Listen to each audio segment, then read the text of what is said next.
Welcome, everyone. We are so glad to have you here with us today. My name is Elizabeth Bayshard, and I am a public health manager with Moms Clean Air Force. And for those of you who might not know Moms Clean Air Force already, we are a national organization that mobilizes parents and caregivers and people who love kids to act on air pollution and climate change on behalf of the kids that we love. And one of the things that I get to do with Moms Clean Air Force is lead our work on mental health. And so this intersection between the environment that we live in and how it impacts our mental health is very close to my heart. And it's an incredibly important topic. And I am really, really honored to be here with all of you today for a discussion about the mental health impacts of living on the front lines of industrial activity and pollution with a focus on the Ohio River Valley region. And we know this is applicable to people living on the front lines of industry across the country. And imagine that many of you in other parts of the country might resonate with what is shared today. In just a moment, I'm going to introduce my wonderful co-panelists. But before we do that, I want to go over some brief housekeeping items. Please keep yourself on mute when you're not speaking so that we can hear our wonderful speakers and give them the respect that they deserve, as well as staying off camera if you're not speaking to allow us to see the speakers more easily visually. If you have questions that you would like for our panelists to talk about or to just anything you'd like to say, please put them in the chat. We'll do our best to get to what we can, but if there are important questions that we can't answer during our time together today, we will follow up with you with an email afterwards. You'll be getting an email with follow-up resources afterwards anyway. So know that we will do our very best to answer any burning questions that you might have. This meeting is being recorded. If time allows, there will be a portion where we turn off the recording to allow space for conversation with you all. And if for any reason we're not able to stop the recording at that moment, that will be edited out of the recording that is sent out. So just know that we will do our best to protect your confidentiality in that way. But as we dive in, I want to turn it over to each of my wonderful colleagues to introduce themselves briefly, and then we'll dive into the substance of the call. So Vanessa, can I turn it over to you to introduce yourself? Yeah, so my name's Vanessa Lynch. I'm a Pennsylvania field organizer with Moms Clean Air Force here in Southwest Pennsylvania. Hillary, do you want to go ahead and go next? Hi, everyone. My name is Hillary Flint. I'm Director of Communications and Community Engagement at Beaver County Marcellus Awareness Community. We call ourselves BCMAC for short. And I am also a community member affected by the East Palestine train derailment. And I will send it over to Robin. Hi there, my name's Robin Lesko. I am the Western Pennsylvania Organizing Manager for Food and Water Watch and Food and Water Action, based out of Pittsburgh, and happy to be here with you all. I'd love to pass it over to the wonderful Melanie Mead. Thank you so much, following these awesome ladies. My name is Melanie Mead. I live in Clairton, Pennsylvania. I was introduced to EJ early in 2013, but I had been taught about it in my high school in 1992 when former Vice President Al Gore was teaching us about climate awareness. Glad to be here. And I will pass it to Kim Anderson. Bailey, I think. Bailey, sorry, Bailey. No apologies. Grateful to be with you all. My name's Bailey Fulweiler. I use she, her pronouns, and I offer mental health and trauma support contracting with the beautiful People Over Petro Coalition. Thank you so much, all of you. You will also see our wonderful colleague, Danielle Merkowitz-Sklar, who I believe is going by Mom's Clean Air Force host in the chat. She is helping us out with tech support. So if anyone forgets to be off camera or on mute, Danielle may be helping out with that in the background. Want to hand it back over to Robin to kick us off with a little bit of context for why this topic matters and why it matters now. So Robin, back over to you. Absolutely. Thank you so much. And again, I'm so happy to be excited to be here with you all today. As we know, since a new administration has come in, there has been a lot of upheaval regardless of where we live, even though we're focusing on our Ohio River Valley communities right now. And we do know that everything is political, but there is a time and place, and we are really focusing on this not being a place of divisiveness. This is a place of community care, because no matter whom or what we supported, we're all now impacted. We're not in the same boat, but we are in the same storm. And I want to say this is in no way trying to police people's emotion or language, and in no way trying to appease any political leanings. This is simply because now a lot of people are experiencing what others have experienced for a very long time. And if we offer people a soft place to land, if they realize what they thought before was not working before, that will be more inclusive and really leans into our community care, rather than further splitting our country apart and our mental well-being apart. So thank you again. Thank you for being here with open hearts and open minds and being part of this space. Thank you so much, Robin. Take a moment to give you the lay of the land. So the rest of the call will unfold in sort of three main parts. In just a moment, I will be doing a high-level overview of what some of the current research says about the mental health impacts of living on the front lines of industrial activity. And then we will shift into what I think is the more important part of the call, which is hearing from people who are in impacted communities and what it is like for them. So we will be centering the lived experiences of people in the Ohio River Valley region in this call. And though we know that we have people from all over the country, and we hope that your experiences will be heard and relevant as well.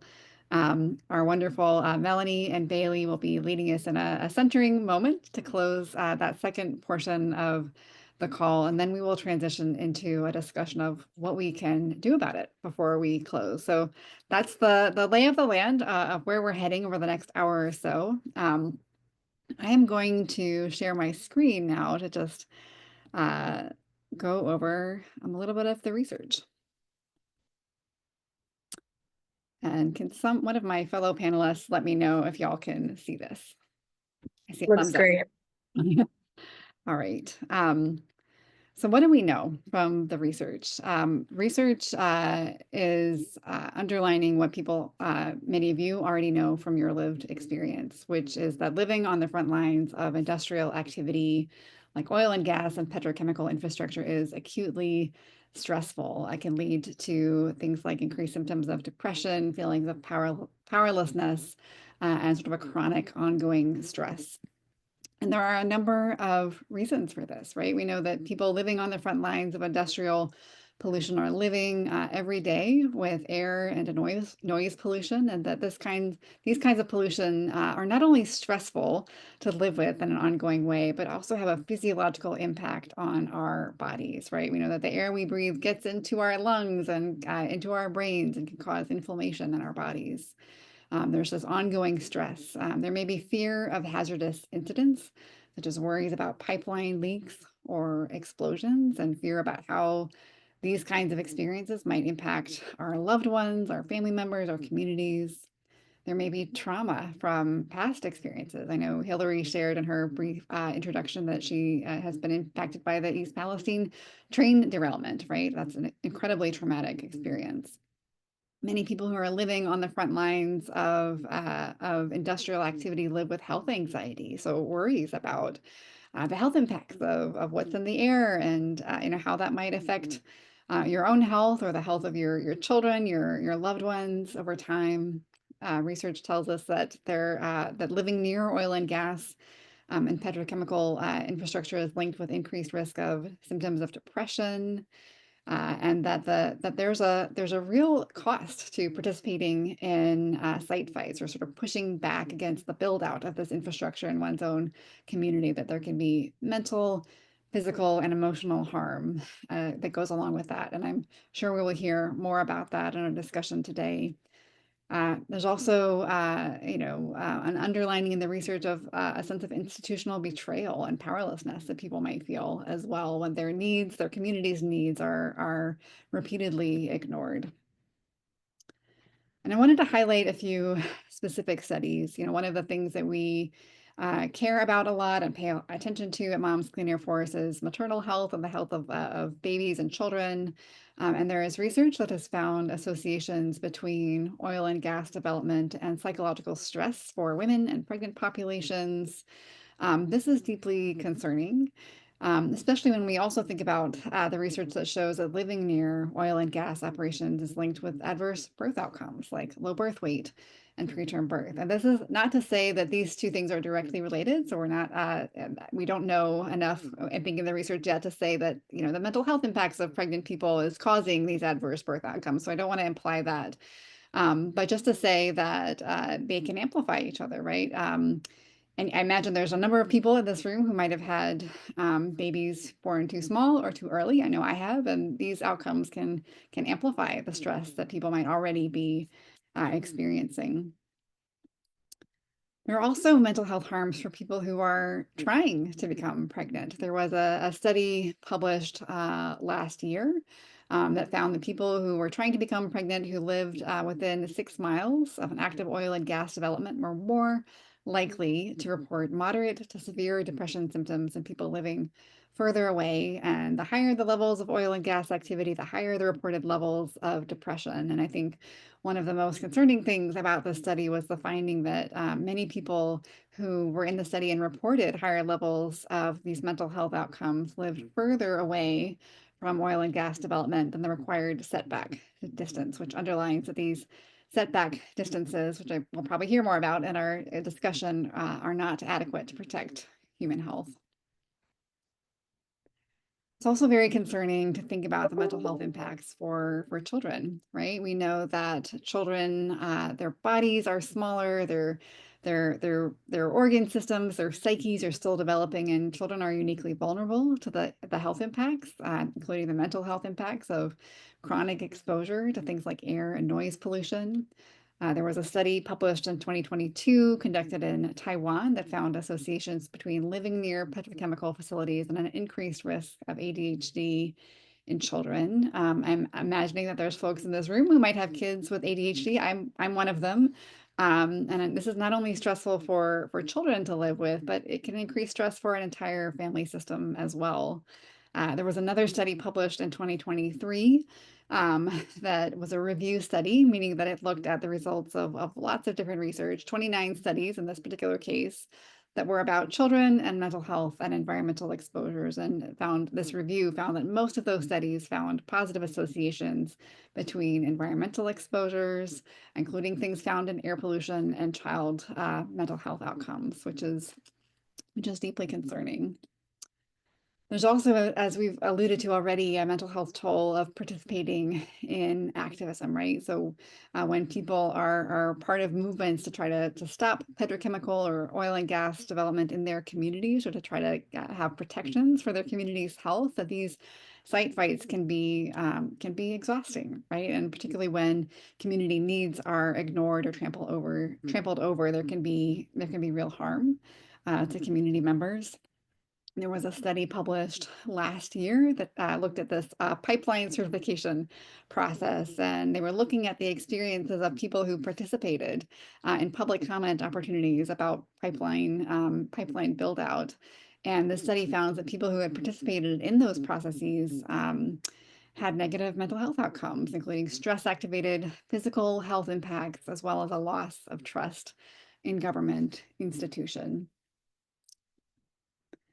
We know that industrial activity compounds environmental injustice. There's research suggesting that historically redlined neighborhoods are disproportionately impacted by oil and gas infrastructure, which can amplify the impacts of systemic racism and the daily experiences of stress that go along with that. There's also research underlining that Indigenous communities may experience unique mental health impacts related to industrial development and harm on lands that are culturally and spiritually important to them.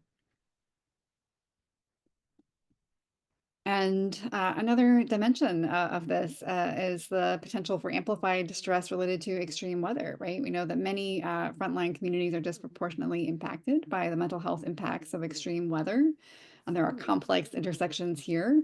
You know, the oil and gas and petrochemical industry directly is contributing to the climate crisis, which is driven by burning fossil fuels for energy. And this is increasing extreme weather. And then the mental health impacts of climate change, like the stress of living through a wildfire, living through a flood, living through a hurricane, might be amplified for people who are living already with the chronic stressors of being in a frontline community. And just, you know, some examples that might be specific to the Ohio River Valley region is that this region is at higher risk for flooding, right? And flooding and storms can have the potential to damage oil and gas infrastructure, and that can increase the risk of hazardous events. And this region, like many regions in the country, is also experiencing more and more extreme heat, which we know can amplify the mental health harms of air pollution. So the drivers of the mental health harms to communities living on the front lines of industry are complex. And we'll be hearing a lot more about the lived experiences of this in just a moment. So I'm gonna stop here and check out the chat and be handing it over to my, oh, I see I'm not the only one with ADHD in the family. Shout out to adults with ADHD too, yes. And Lindsay, will take your question and get back to you in our follow-up. So I'll hand it over to my colleague, Vanessa, now for the next portion of our discussion. Thanks, Elizabeth. I'm excited for us to start talking about sort of the lived experience of frontline community members. So for that, we'll have Hillary, myself, Robin, and Melanie. So if we want to all come off on video so we can start that portion. I will warn you, I'm getting over a cold, so if I randomly mute, it's not my fault. Okay. So we wanted to start with just sort of a discussion of what we're working on in our communities, just so everybody can get an idea of where we work. I'm in Southwest PA. I've worked with Robin in some local communities here on the front lines of the oil and gas conversation. In my own community, we have had a well pad that's fracked, and in a neighboring community, West Deer, we've done a bunch of work. Hillary, if you wanted to go ahead and share what you've been working on and kind of where you are. Yes. Hi, everyone. So I have the pleasure to work with friends, family, and neighbor in my hometown of Beaver County, Pennsylvania. So my organization, BCMAC, we focus on education and advocacy around fracking, the Shell Plastics plant, the East Palestine train derailment, and more recently, PFAS incineration. And I will hand it over to Melanie to talk about her work. Thank you. I have been doing work to get the community, I would say, up to date. We're about 50 years behind in the city of Clairton. They have never heard of the word environmental racism, much less environmental justice. So by the time the money was coming out, the Mon Valley residents weren't seeing it. They didn't get any increased education. There weren't cohorts of support here, and there still isn't. And we had fires burn for over 100 days that then burned again 6 months later. And and people who are organizing in our community would say, "Why aren't the people showing up?" And I said, that's where we need to get to the root of, because we need to figure out why the people who are most harmed aren't showing up. And what I've learned personally is their hope is being murdered and crushed at every way. And I think that we've experienced that politically.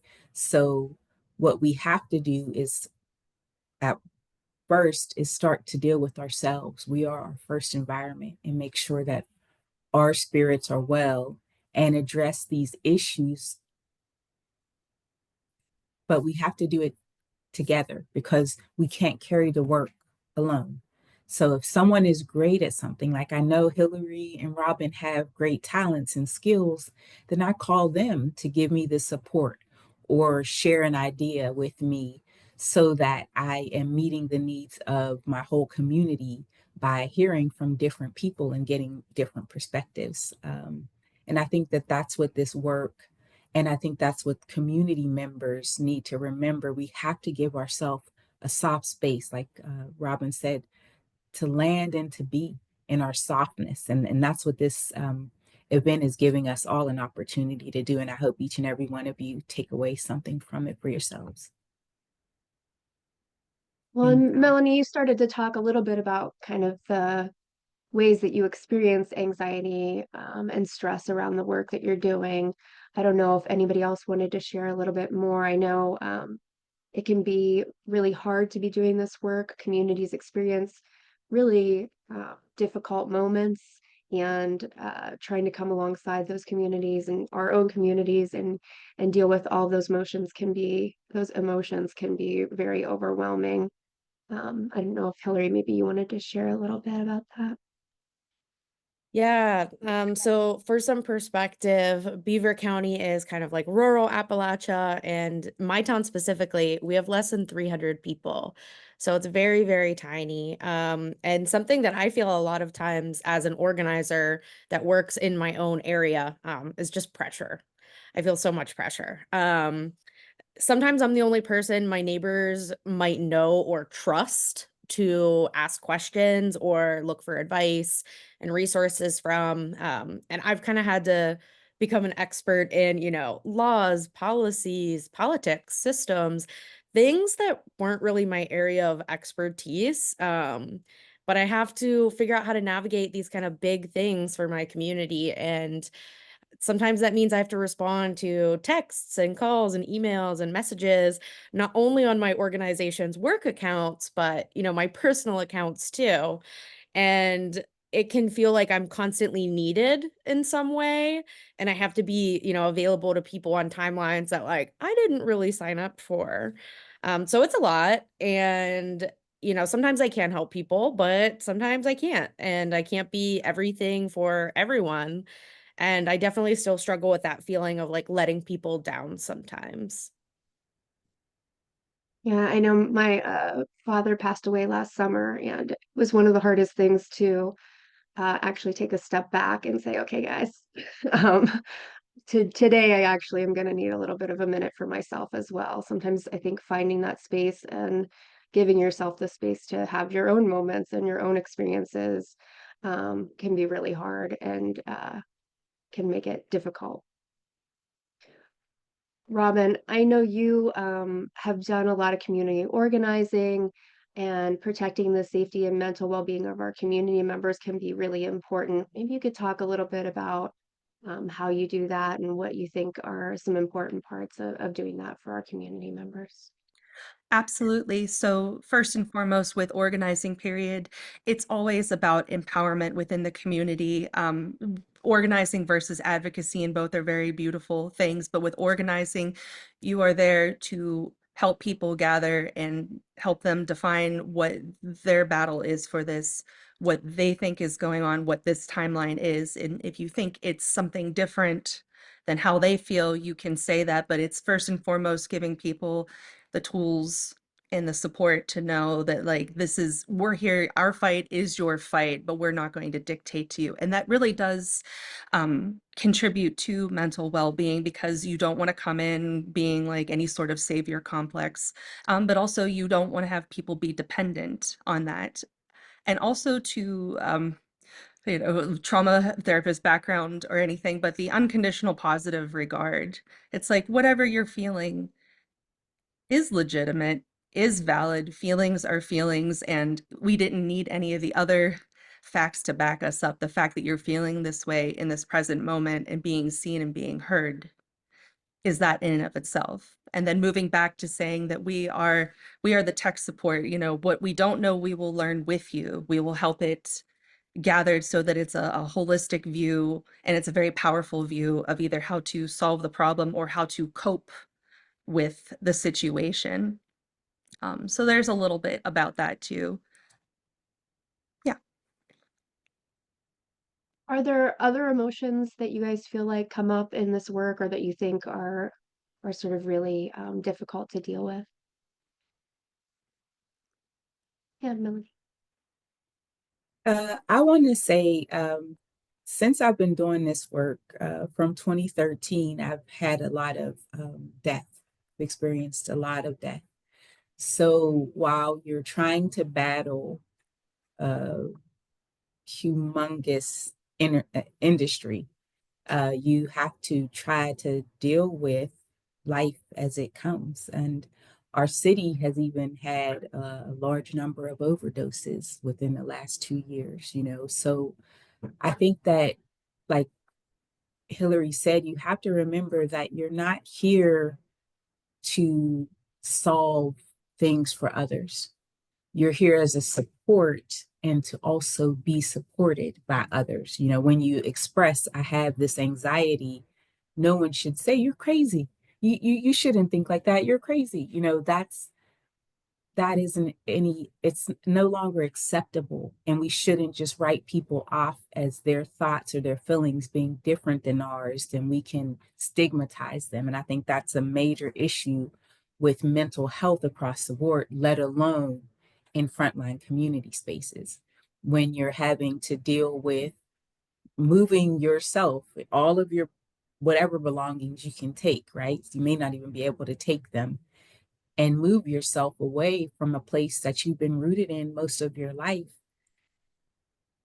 It does, life just doesn't go on. You know what I mean? We can look it back and say, yeah, I got through those days. But I think that it does us better to be honest about how we felt while going through those days. And like Robin said, to not diminish or minimalize others' emotions and what they are experiencing. If you're having a good day, that's great. But if you have experienced death, or if you know something isn't right for you, then you should be able to say, I'm not going to be able to show up for you all today. And I think that that should be well. You should have a soft place to know it's well. We can continue this work and we will do it with you in mind. We will stand in your stead for you. That's what I've experienced with Robin, Hillary, and most all of you. You know, when I express things, you support me even when I'm unable to be present. And that I think has been a great mental fitness tool for me when I'm reviewing all that we've been through. So I believe that this is what works and this is how we can continue. You're creating a blueprint for our future young leaders. Yeah, Robin, definitely. Absolutely. I just really want to uplift what Melanie also, everything Melanie said. But also, I would love to come back to that feeling of you're not crazy. And I want to put a trigger warning or anything this too, but a lot of the language talking about abuse, we do experience classic abuse from these industries where it comes from gaslighting, classically gaslighting is saying like you're crazy, you're not feeling this, you're crazy. It's well, for one, we don't use that C word, like we don't use crazy, like that's outdated, that's not cool. But there's also other different tactics or just watching you feeling disenfranchised by your community where there's a lot of us versus them. I was just in a community right now, Jackson Township up in Butler County, where we're updating the oil and gas ordinance. And I have to give credit to the solicitor and and the zoning, where they actually made a very balanced oil and gas zoning ordinance that was very protective. And there were landowners that feel so threatened by a change in way of life that isn't even actually greatly affecting them, but it's just a change that when somebody said, I'm afraid of getting cancer, they said, well, leave. It's like, and so people coming to those feelings, like, we immediately feel that anger of like an us versus them, but it's just within your community, you're being told to leave if you're concerned about your own health or other people's health on that. So seeing and validating that there are a lot of unintentional and intentional abuse tactics with the industry, and then how they communicate to people that benefit from the industry, but not anyone ultimately benefits except for shareholders and stakeholders. But that's another webinar. Yeah, and to go off of what Robin said, this is a divisive time, and the oil and gas industry continues to try to further divide communities. And so I experienced some sadness around that. I have former friends and community members who have lost trust in me or my work because they've fallen into these kind of conspiratorial spirals, or have fallen into rhetoric that says, like, if someone believes this, they also must believe this. And it's just really tearing communities apart. And, that's sad, but also makes me very angry. And that also can lead to some fear. So in this political climate, particularly, the work that we're doing is kind of considered dangerous at this point. And I've actually faced death threats in the past through this work. And I've been attempted to be doxxed. There's media articles that, try to discredit my feelings and my health symptoms and things like that, and the work that I do. And I see a lot of hate, online towards me, towards the organization I work with. And it changes my behavior sometimes, maybe how I post or when I post. I'm always tiptoeing around words to protect myself, thinking like, oh, I can't post this now because then people will know where I am.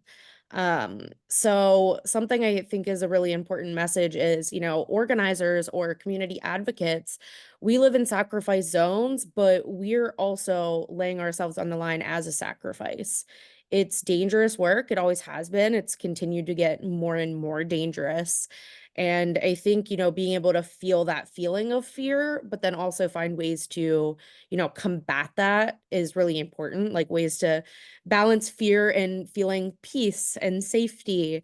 And so sometimes, I have to think about, okay, I'm a little bit scared right now. I don't like what I'm seeing online, or maybe what people are saying to me or about me. How can I make myself feel better about this right now? Because it is really scary stuff sometimes. Well, what are some of the things that we do to help ourselves? So when we're facing kind of these really difficult emotions and difficult experiences in our communities, what are some of the ways that you guys help yourself notice that you're having these reactions and try to sort of intervene a little bit in that? I can start off because it's kind of fresh in my brain. So I feel like there's many different ways and to respond to feelings, of course. And for me to respond to those feelings of fear, it made me feel safe to just get more educated on self-defense tactics, online safety and security. And so since I kind of had been going through those, death threats and just like kind of anger towards me as a human being, I started going for different training. So, getting CPR trained, AED, de-escalation techniques. Those things give me the tools to, number one, make myself feel safe, but also know how to keep my community safe, which is super important to me as an organizer. And, when I do feel big feelings, I also just let myself feel those. Sometimes that might be the answer. You don't have to necessarily do anything. There doesn't have to be an action. It can just be like, maybe I'm going to take a couple hours that day or a weekend to cry. Like, honestly, you got to do it sometimes. Or maybe I organize my house, hang art, head to the thrift store, kind of like whatever's calling me in that moment. A short car ride where I can build out Pink Pony Club and feel better. And I would definitely be lying if I said TikTok wasn't a place that I go when I'm feeling a lot of feelings. My algorithm personally, it has things that interest me and expands my knowledge and gives me hope. So in those moments where I'm like feeling down and feeling fear, sometimes going to spaces where I know I can get uplifted helps a lot. Those are great. Oh, Melanie, yeah. No, I was just going to say that there was a question they wanted to hear from Hillary about the de-escalation escalation techniques.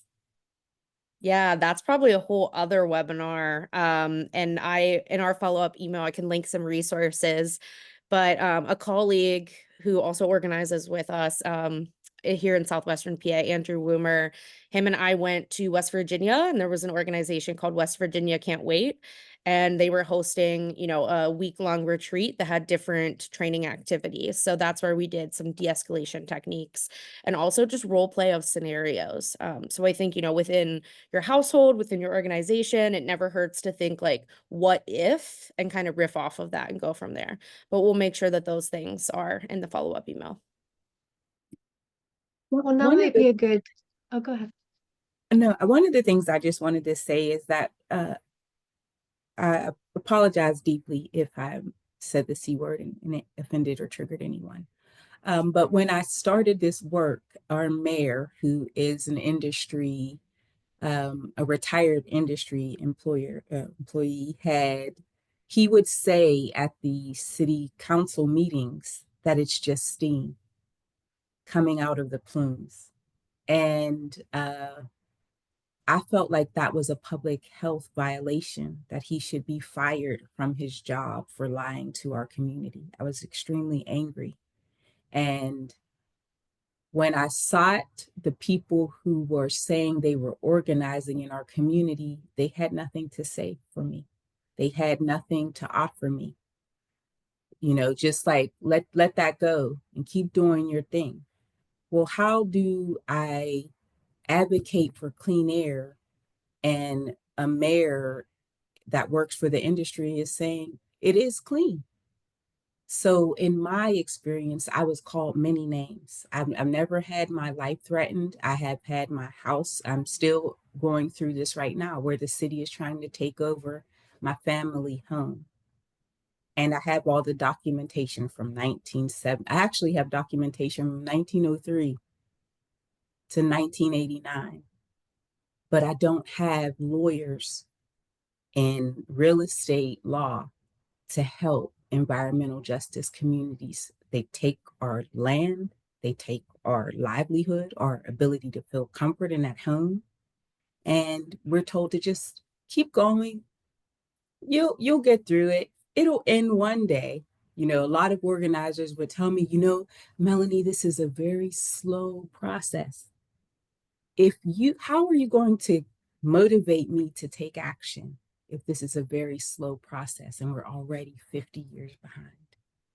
And I think that we need to honor and acknowledge where we are in the community. If your community doesn't know that the industry is causing it harm and it has been miseducated systematically for over 55 years, that's a major problem. And even our Little League football team, coaches still practice our Little League lungs, hearts, and brains directly across the street from that industry. So it's devastating on a daily basis to see people ignore the truth only because a mayor and the health department won't stand together for the benefit of the people. Thank you. Thanks for sharing that, Melanie. That's really important information. Now might be a good time. We have about 10 minutes that we have left to allow audience members to share any reflections they might have. Danielle, if you want to pause the recording.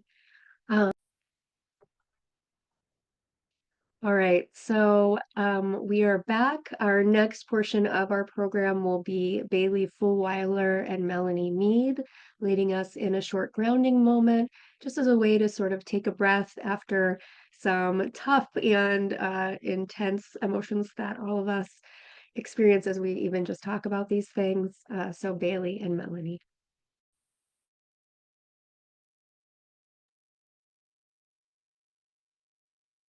Thanks, y'all. Let's get maybe some hearts in the chat for everybody that just shared what's going on, our speakers, and then everyone in the audience. So my name's Bailey. I'm gonna open us up with a quick tense and release practice, and then I'll hand it over to Melanie, who's gonna help us ease. And so You're always welcome to participate as much or as little as feels right for you, including not at all. Just so you know, what I'll be offering is I'm going to help us find our feet for a moment and ground. And then we're going to do 3 tenses and releases. And then there'll be a moment of pause. And then Melanie will help guide us in moving into that down regulating or ease feeling. But for right now, if you're not already and it would feel comfortable, have both feet or any feet on the ground or on something solid. Maybe if you're on your bed, bending your knees, or on a couch, having them pressing into the cushion. You could rock back and forth from the tip of your toes to your heels. And then have a moment of feeling all 4 corners of the feet pressing into something solid. Maybe spreading and wiggling your toes and then pressing them down too. And then with each inhale, we're going to close our hands into fist and then tense our face. And so that could look like clenching the jaw, could look like narrowing the brow. Maybe the tongue presses against the roof of the mouth. And then as we exhale, we'll sigh it out audibly and release that tension. So inhaling in, curling fingers into fists, tensing the jaw, letting it go. 2 more times together, inhaling in slowly through your nose, hands into fists, tensing the face. And then last time together, long, slow inhale, fingers turn to fists, and then exhale, sigh it all out.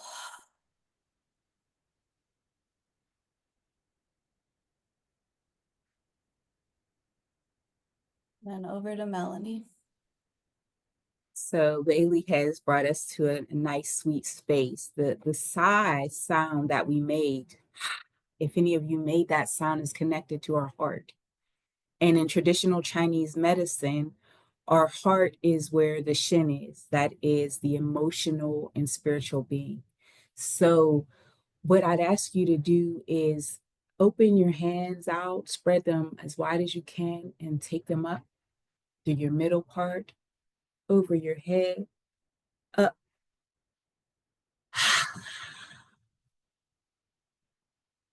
And as you're collecting your breath, you're bringing down the heavens, your universe, bringing it down into yourself. And you're just slowly being thankful and softening your heart, remembering and relaxing who you are. Your heart sees and feels everything. But in order for it to operate and for you to continue, you must be balanced. Balance. So again, we're going to take a deep breath in and we're going to release out the sound.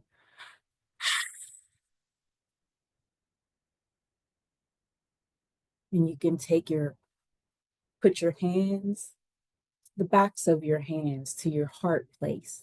Just take it up again. Reach out.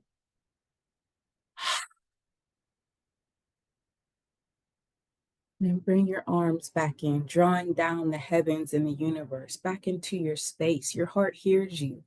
Your heart knows and cares about everything it sees. But your heart must be balanced in order for you to continue this work. And we need you in this work.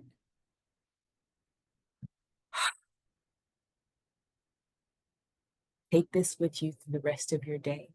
Your heart is your balanced place. This is where you come together, and this is where you release what no longer serves you.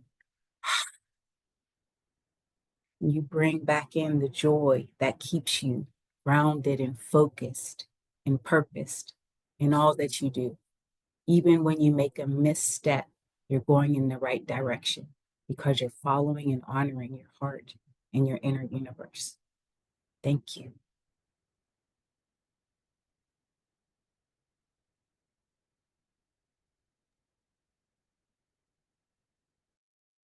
Thank you so much, Melanie and Bailey. That was really amazing, and very much appreciate both of you ladies.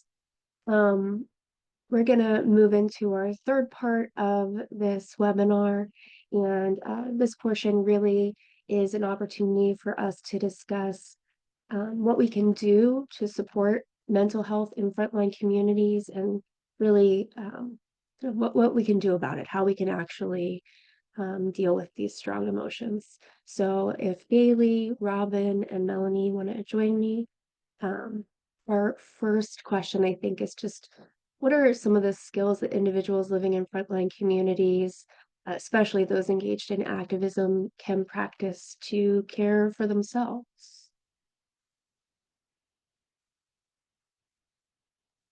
If no one else is going to, I really like to start. I'll give you all some history. So you all obviously know I have of African descent. So when we didn't have the ability to go to the regular hospital, right?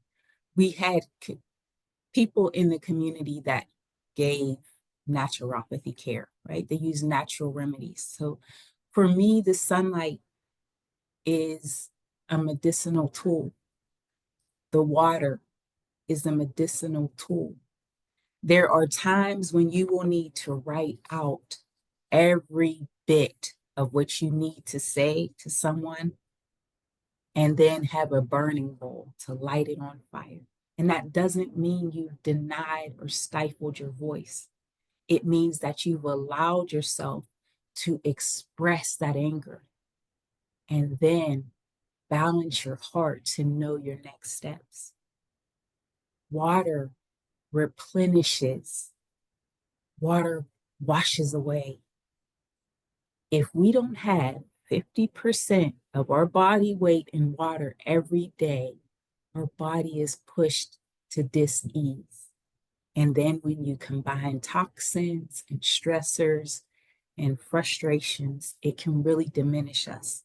So we have to remember the universe, God, whoever you believe in, has given you natural tools that are right here, right among us, hugging a tree, sitting in the sunlight, with your face protection, all that stuff, but really just allowing the wind and the nature, remembering why we're doing this is the world and the nature. That's Mother Nature. That's how I deal with her. And I think that she has a lot to offer. We just have to remember, look back to our Aborigines, our ancestors, and our elders to remember those practices because they meant a lot. And that grounding is really important because unless you're connected with the earth, you really don't know the devastations it's experiencing. And once you have that knowledge, you need to have people and community like you all, where you have a place where you can cry, scream out, or shout for joy when you're able to get through your day. Thank you for this time. Thank you, Melanie. I know at this time of year, coming by sun can be hard, but I encourage you, if you see any break in the clouds, I run to my window. I really do. I can offer a few things, Melanie. That was so beautiful. Oh, I could listen to you speak forever. I wish you did guided meditation. So I'll frame where I'm coming from too. So like I shared at the beginning, I'm a social worker. And in the last 5 years, I've spoken individually with about 350 folks that have been feeling distress or like their mental health has been compromised by environmental degradation. And so some of the themes that we've noticed around what helps folks stay resilient or connected so that we don't move towards dissociation, not that dissociation is never healthy, sometimes it's needed, but one of the things that we've noticed is like having a person or a couple of key friends.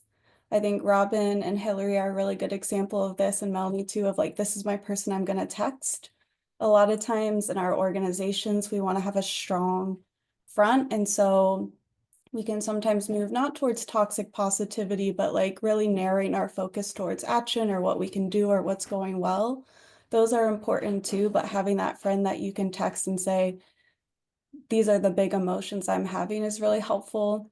Self-compassion is overstated, I think, but it shouldn't be. We need it, especially because a lot of times we feel like we're falling short of what the planet needs, what our community needs, what our neighbors need. There's this sense of we're not doing enough when we're doing the best that we can in that moment. And so self-compassion practices, there's a lot of them freely available on the internet, and I think they're so, so important. Celebrating victories is important for resiliency.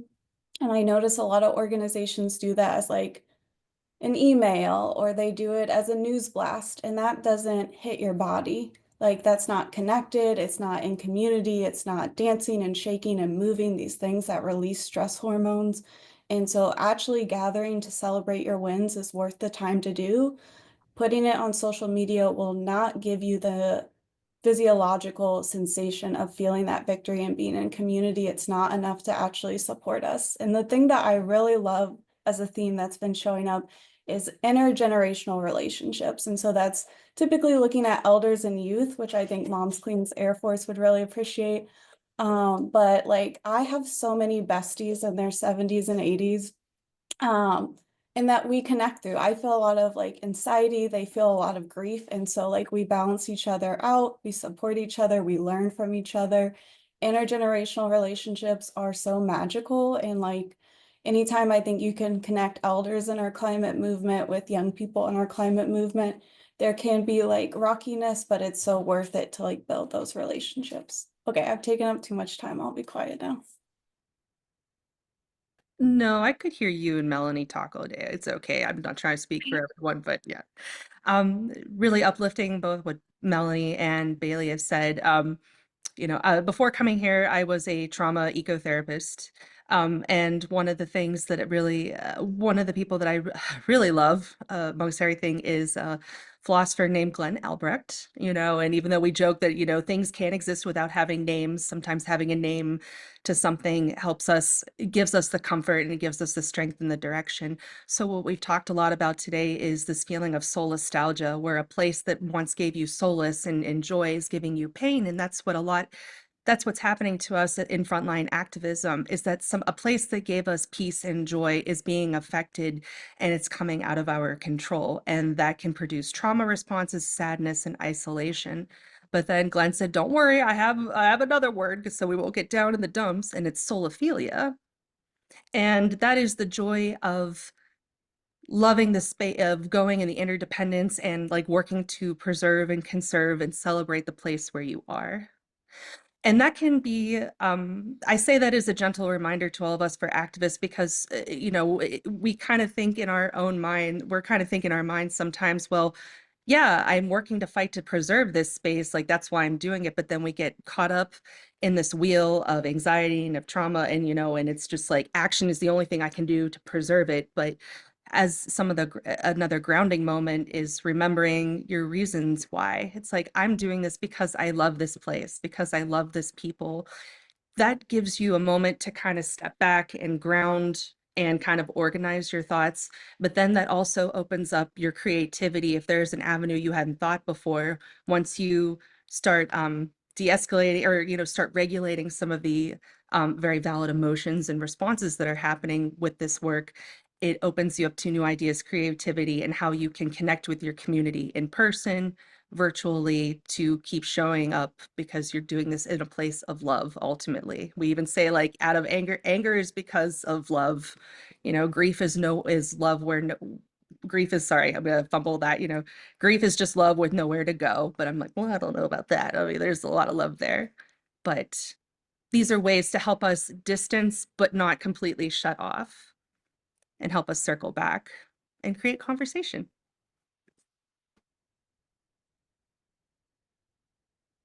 Beautiful. I think the only other question that we had been talking about was sort of, what are some policy shifts or things that we may need to see to better support mental health frontline communities? Are there things that you can think of, or things that you really feel like would make a difference in this conversation?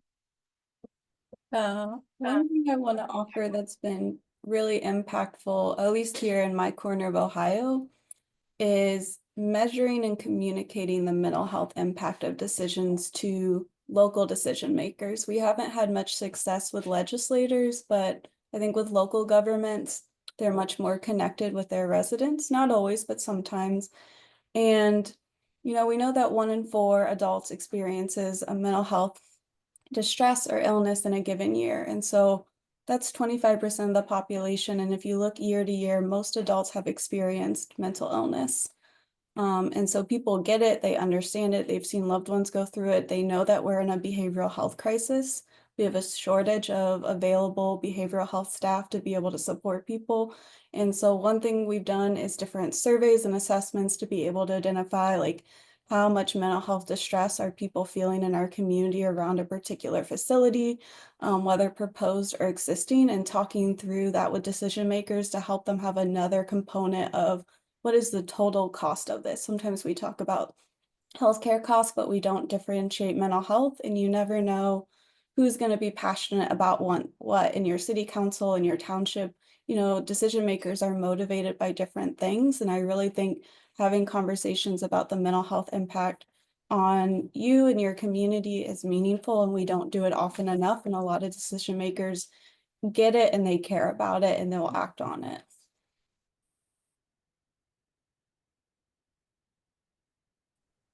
And if you don't mind, I'll just chime in and say, sometimes it's difficult because when we talk about policy, it feels like something we can't control, right? There's so many different decision makers. So really look within your own organization or your own coalitions that you work in.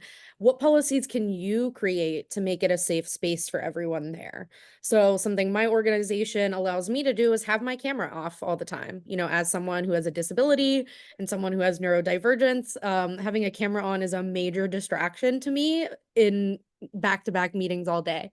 Allowing people that you work with space to leave a meeting because maybe they were triggered, and that's totally okay. Sometimes if you exit from a space, it's not something personal to anything that's happening in the group. You were triggered. We all come into this work with different backgrounds and different things that affect us. So I think like let's not forget we have some power in how we work together and work within groups and within our organizations to create policies that are friendly to mental health. Yeah, those are all great points. Melanie? One of the things that I wanted to mention, taking me back to the beginning, I had written a personal essay in the Public Source magazine, and a group of women, Dr. Barbara Brandon, Dr. Jill Diskin, and Deborah Fayok, reached out to me. And these women were well educated, had been in retirement, and I thought, how could I have made an impact or said anything to them that would make them care to support me when I hadn't even had much of the support of my own community? So I think that we also have to remember how you all are speaking up and sharing and encouraging in the chat and how we do with each other in this way. That is another way that we can create the policy, because when people see the change, they feel it and they know that it's worth the effort. We don't have a workplace that still has mental health, or what I would like to call mental fitness, as a focus. It's something that's still not addressed. And so when you have something like that not being addressed, especially in Mon Valley area region, um, you don't have a lot of mental health or those with the degrees in that space looking at it from the perspectives that Bailey and Robin present here. We have a lot of social workers serving our community, and I can't tell you, I've heard 5 of them talk about how these harms have affected the children of the people that they're serving. And so if you don't have that, if you have that disconnection, then I think you're unable to accurately support and help the community, but you have this title. So we have to be careful about people who have titles and those who give and show care, because that's what we need. Titles don't necessarily help us. It's what people are doing with the title that can encourage and change the policy and even make us focus on it differently, I think.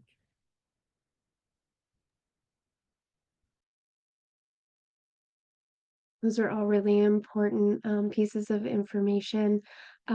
Elizabeth, I think you were gonna help us close out and just bring us all back together for the ending of our webinar.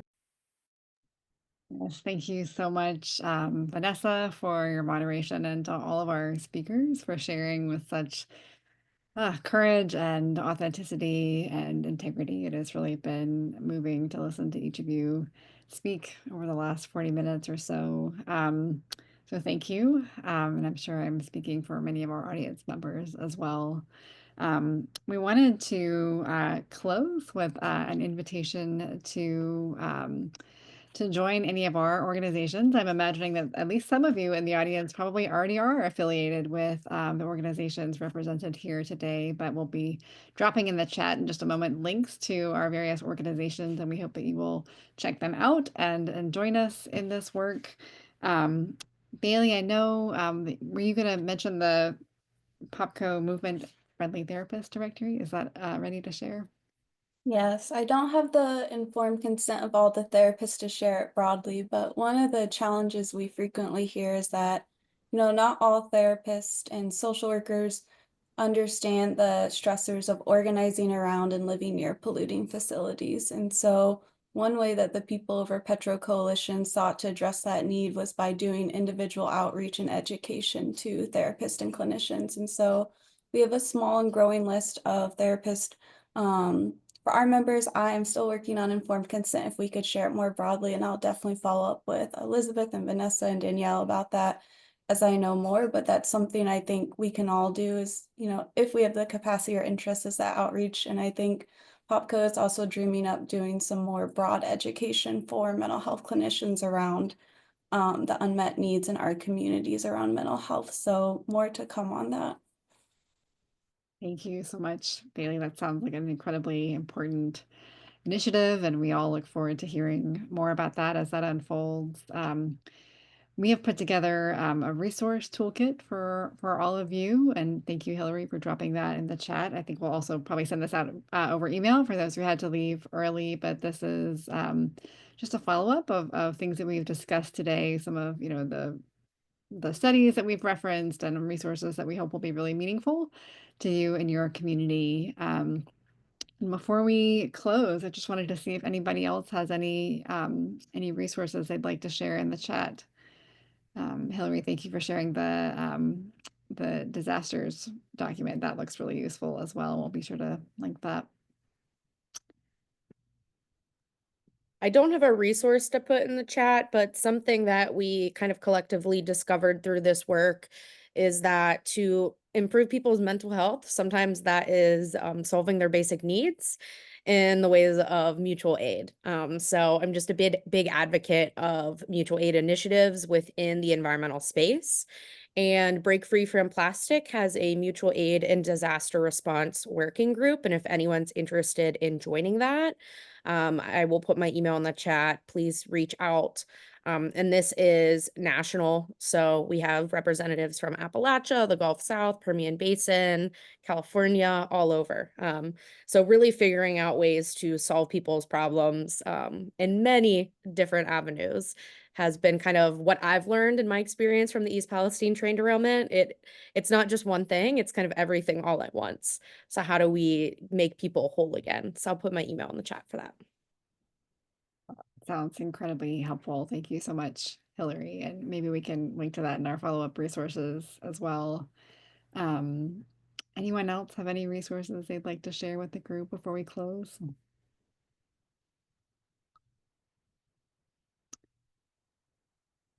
If not, we thank our speakers again for just all of your incredible heart and spirit that you brought to today's call. We thank everyone who joined us today. It's been a really meaningful discussion, and we hope we will continue this conversation in the future. Thank you all so much.